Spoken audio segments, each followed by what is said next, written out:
Nope, sorry, Kevin Bacon wasn't Footloose. No, he wasn't. You loose. No, you're wrong. Look it up. I'm kidding with you guys. Hey, what's up, you guys? Case Prime. We're back at you with another movie review. I just got home from the movies just now. I saw it a couple hours ago.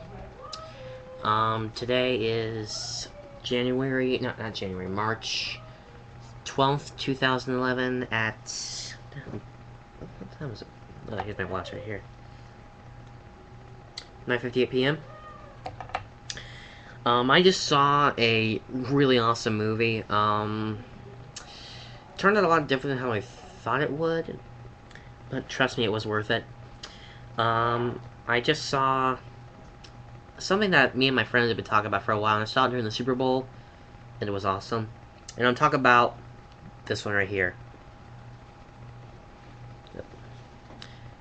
Battle Los Angeles. That's right, I said it. Battle Los Angeles. And even to prove how much excited I am for this movie, it's my background image on my iPod.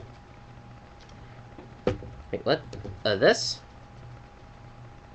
This is nothing. Ignore it. But anyway, Battle Los Angeles is a sci-fi film. Now, many people thought this was based on some other movie or book. It's not. It's its own creation. Basically, what it's basically about these Marine... It's basically about it takes place 5 months into the future of this year. 5 months, August 12th, 2011. And basically all across the world, there's these sightings of meteorites landing. And basically people are starting to evacuate because they don't know what's going to happen. But then a military team is sent to action when they learn a whole bunch of them are going to crash land in Los Angeles. So a whole bunch of people are sent into action. But then as they're about to depart, they learn that there are a whole bunch of alien monsters. Just aliens. Now, I don't know exactly what they're called. They do refer to them as drones, so I'm going to refer to them as drones. So basically, they attack, and they start shooting at people and killing people. And that forces the military to go into action. Well, it's actually the Marines. I think it was the Marines, was it? Yeah, I think it was. They go into action, they start trying to kill them. But they try to figure out what they want, and basically, they figure out that they're landing off of coasts.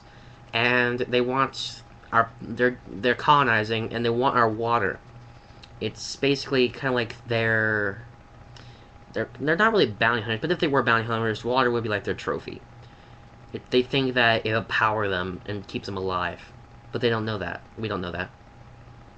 So a military team is sent to scout and kill any of them and find any survivors, get them to an FOB, and they run into a couple of people, a couple survivors, 5 of them. 2 adults, 3 kids. They do get a couple of them into a copter, which does get shot down. And they think that they have a home field advantage because they don't have any sort of air support.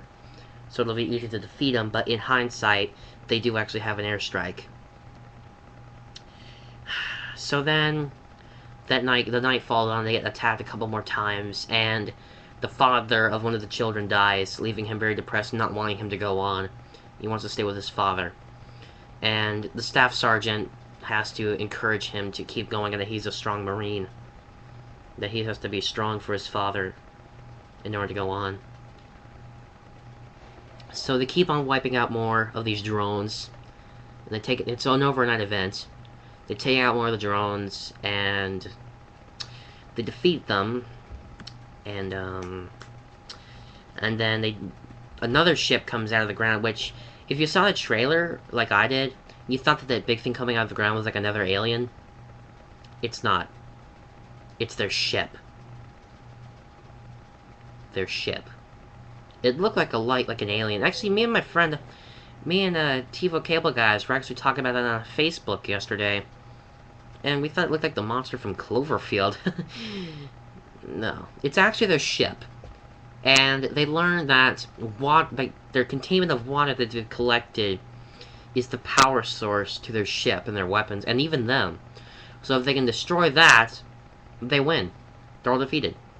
And they succeed, and the next step is just to rebuild Los Angeles. Easy peasy. Now, there are a few recognizable actors. I forget the character names. Actually, let me pull it up on Wikipedia. Let me just open up another page. There were a few recognizable actresses, actor and actresses. Like, one of them was Aaron Eckhart, who you may recognize from the movie The Social Network. And Trudy Chach... Michelle Rodriguez, who you may recognize from the movie Avatar and Sanctum, which is what I've seen.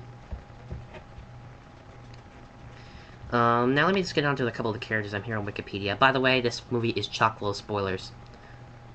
So first off, we have Aaron Eckhart as Marine Staff Sergeant Michael Nance, who is the leader of the team, who basically is the leader of the team. It's kind of like in 9, where he's like the head of the team. Then you have Michelle Rodriguez as a U.S. Air Force Technical Sergeant. Elena Santos is her name. I have seen Michelle Rodriguez before in a couple of their films. She seems to do a lot of war/action films. Will Rothhar as Marine Corporal Lee Imlay, who was a female part of the team. Jim Parrick as Lance Corporal Peter Kearns. I'm gonna say this guy's name wrong.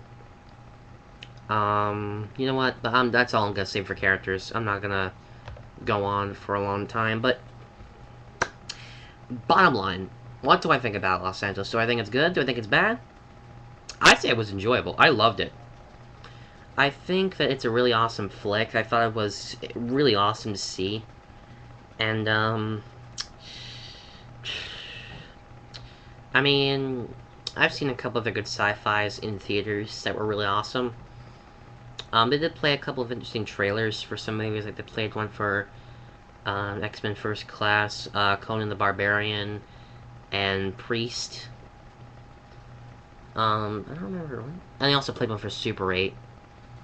But, I think this was a really enjoyable flick. Surprisingly, this is rated PG-13.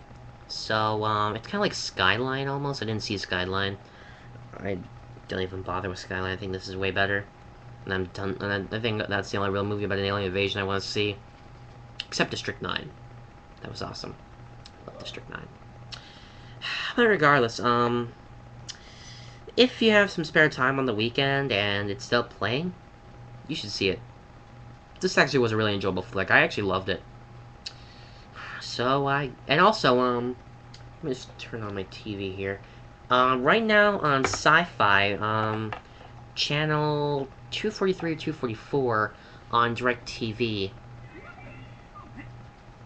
there is a small showing, little special come on right now called Battle of Los Angeles, which is almost like the same title, and it has the same thing, but it doesn't star the same people. It stars Kel Mitchell and Nia Peoples, and it says, humans band together to fight an extraterrestrial invasion.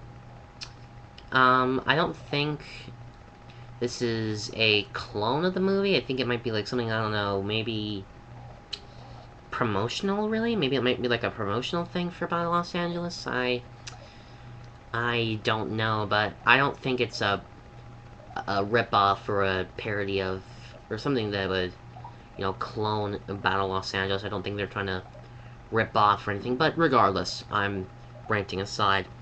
If you can see this movie, see it. It is an awesome flick. I loved it. It was awesome.